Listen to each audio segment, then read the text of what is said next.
And I quote the philosopher Levinas.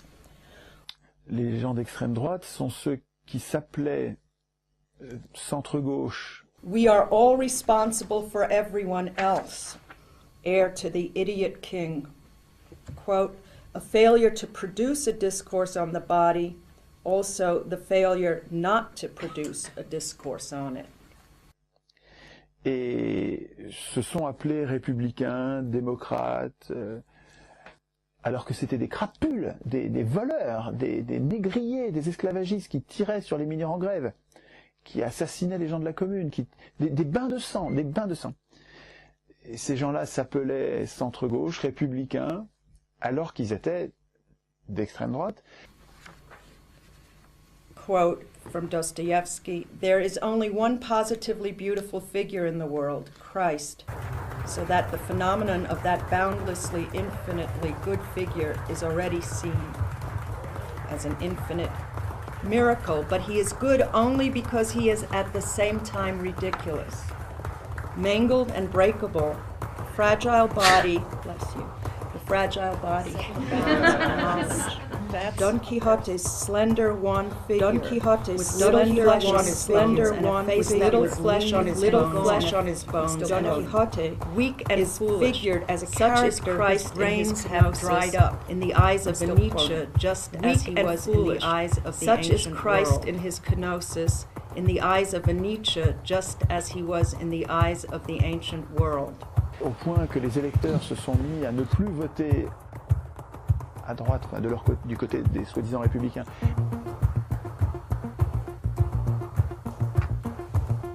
Weak and foolish, such is Christ in his kenosis, in the eyes of a Nietzsche, just as he was in the eyes of the ancient world. End quote. I can never marry, I am ill.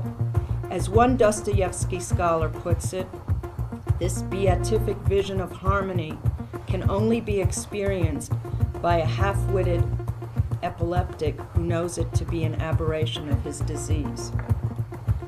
In fact, epilepsy itself, what Shakespeare and Julius Caesar called falling sickness.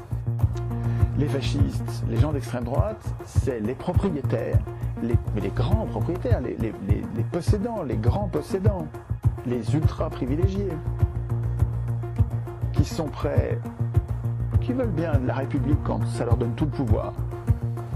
In fact, this relation enacts an allegory of their link, for one could say, he says, that literature and philosophy have never stopped wanting to relate to and or oppose one another as body to soul or spirit. Moreover, one is tempted to say that if there has never been any body in philosophy other than the signifier and signified, in literature, on the contrary, there is nothing but bodies. Donc le fascisme, c'est les possédants qui ne renoncent à la République et à la démocratie quand ils commencent à perdre des élections. I'm sorry.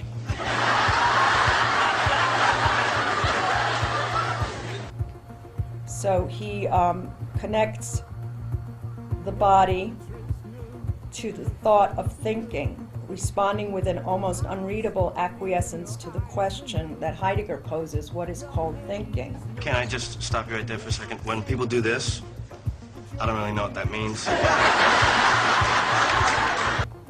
This inert presence, detached from the knowledge that would seek to contain it, has let go of a treasury of sense to which those united with God have access. With the death of God, we have lost this glorious body, this sublime body. He says, God is dead means God no longer has a body. I'm not quoting Dostoevsky here, but no, see.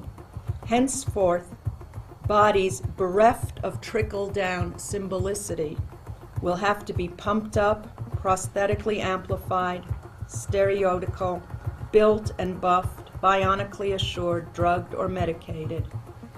The dead, rotten body is this thing that no longer has any name in any language.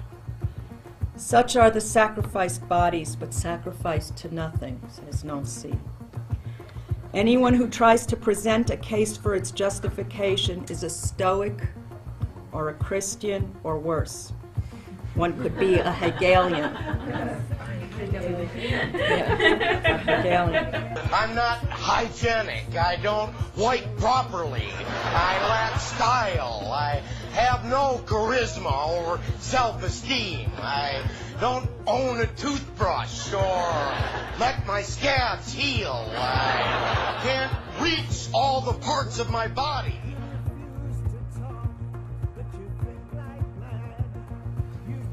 Seen as a pain that succeeds.